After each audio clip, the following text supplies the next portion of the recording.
দেশু সেভেনের official producer শুধুমাত্র একা দেবদাই যতদূর যা মনে হচ্ছে। ইতিমধ্যে এটা কোথাও গিয়ে ক্লিয়ারই করে দেওয়া মানে করে দেওয়ার মতন আর কি, যে দেশু সেভেনের একটাই প্রডিউসার। কেন বলছি? কারণ দেব এন্টারটেনমেন্ট ভেঞ্চার্স থেকেই এই পুরো বিষয়টা এসছে কিন্তু।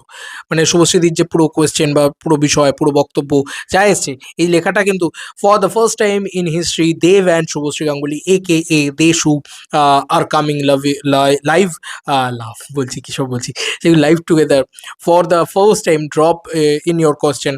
এই লেখাটা, এই পুরো বিষয়টা, এবং তারা বলেওছে যে announcing something big, stay tuned. তো এটা কিন্তু একমাত্র দেব এন্টারটেনমেন্ট ভেঞ্চার্সের পক্ষ থেকেই এসছে। আর কোনো প্রোডাকশন হাউসকে কিন্তু এর সাথে যুক্তে দেখতে পাচ্ছি না আমরা ইতিমধ্যে। এবং এটা একটা extraordinary views, extraordinary like, extraordinary সব কিছুই পেয়েছে আর কি। এটা বলাই বাহুল্য আর কি, একদম দুর্দান্ত বিষয়। সেটা তো বটেই, কিন্তু এখানে কিন্তু দেবদার হাউসই একমাত্র আহ, মূলভাবে রয়েছে আর কি, যতদূর যা দেখে তো তাই মনে হচ্ছে। তো তোমাদের আর কি মতামত জানিও, বাই বাই।